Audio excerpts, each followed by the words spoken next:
আমরা আজকে দুইটা প্রোডাক্ট নিয়ে কথা বলবো। এখানে দুইটা প্রোডাক্ট আমরা নিয়ে এসেছি যেটা দেখার জন্য, ড্যাম শিল্ড আর ড্যাম গার্ড প্রাইমার। এই প্রোডাক্টগুলো সম্পর্কে পরিচিত আছেন কারা কারা? একটু হাতটা দেখতে চাই। ড্যাম শিল্ড সম্পর্কে পরিচিত আছেন? এটা নিয়ে আমাদের ক্যাম্পেইন ছিল। আমরা আসলে কাস্টমারদেরকে বুঝাতে সক্ষম হয়েছি যে সিলারের পরিবর্তে আপনি এমন একটা জিনিস করেন যেটা আপনার লবণ এবং ড্যামকে প্রতিরোধ করবে।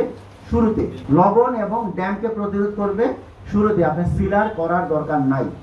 তাহলে আপনার কাছে কি মনে হয়, মানুষ কি চেঞ্জ পছন্দ করে না? সবাই চেঞ্জ পছন্দ করে, যদি আপনার ডায়ালগ অথবা আপনার উপস্থাপনাটা যদি ওইরকম হয়। একজন বাড়ির মালিককে বলছেন, স্যার আপনি আনেন না, যেটা ভালো লাগে আপনার কাছে নিয়ে আসেন, বাজারে তো অনেক কিছু আছে।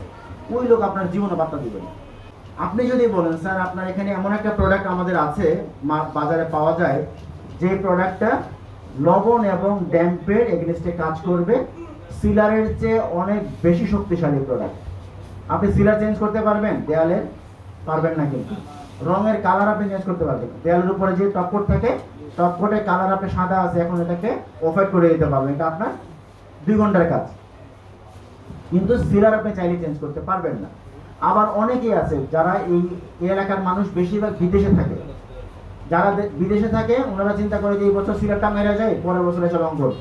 আমরা বলছি যে ম্যাক্সিমাম সিলার 2 থেকে 3 মাস পর্যন্ত থাকতে পারে, যদি সিলারের বন্ডিং ভালো থাকে। ওই সময় যদি অ্যাটমসফিয়ার যদি খুব বেশি খারাপ না হয়, খুব বেশি তাপ যদি না হয়। তো বাংলাদেশের যে টেম্পারেচার, আপনি বলতে পারবেন কালকে গরম কিরকম হবে? বলতে পারবেন না। শীতের সময় নভেম্বর মাসে জুন বৃষ্টি হচ্ছে, আপনি বলতে পারবেন যে এই 1 মাসে বৃষ্টি হবে না? আপনার আমার টেম্পারেচার প্রিডিক্ট করার মতো কোনো কিছু নাই।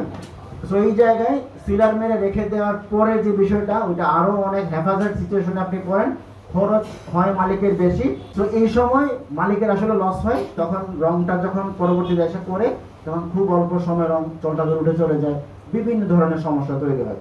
তখন যখন আমাকে ডাকে, যে পেইন্টারকে ডাকে, তুমি কি রং করলো, আমার তো 6 মাসে গেল না, 1 বছরে গেল না, বলে স্যার এটা তো রঙই নষ্ট, কোম্পানি আগে ভালো আছে, খারাপ হয়ে গেছে। বিষয়টা তা না?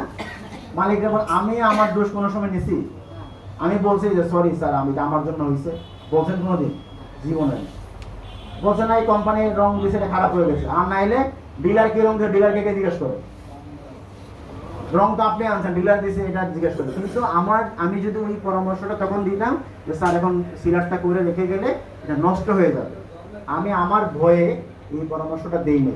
সো এটা করার চেয়ে বরঞ্চ আপনি যদি বলেন যে এই প্রোডাক্টটা এমন একটা প্রোডাক্ট, যদি আপনি এটা করে রেখে দিতে চান, ওইরকম একটা প্রোডাক্টটা আমরা আপনাদের কাছে আজকে বলে দিয়ে যাবো। সিলার করে যদি কেউ রাখতে চায়, এখন কাস্টমারের কাছে টাকা নেই, আপনি তো জোর করে তারা দিতে পারবেন না। সে বলতেছে ভাই আমার সিলারটা করে রেখে যায়, পরে এবারে 6 মাস পরে আমি আবার চলে আসতেছি, আইসা আবার রংটা করবো। এরকম একটা জিনিস আজকে সলিউশন দিয়ে দেবো আপনাদেরকে। এটা রাখলে সমস্যা হবে না। এই দুইটা প্রোডাক্টও এক্সটেরিয়রে আপনি ব্যবহার করতে পারবেন। তাহলে আমরা কি বললাম, ড্যাম গার্ড প্রাইমার এবং ড্যাম শিল্ড ভিতরে করতে পারবেন, বাহিরে করতে পারবেন। তাই 2 in 1 হইল। ভিতরে ড্যাম্প আসে না, সল্ট লবণ আসে না? আসে। তাহলে আপনি এই দুইটা প্রোডাক্ট বোথ সাইড আপনি ব্যবহার করতে পারবেন। তাহলে ভিতরের জন্য আলাদা সিলার, বাইরের জন্য আলাদা সিলার আপনার প্রয়োজন নাই।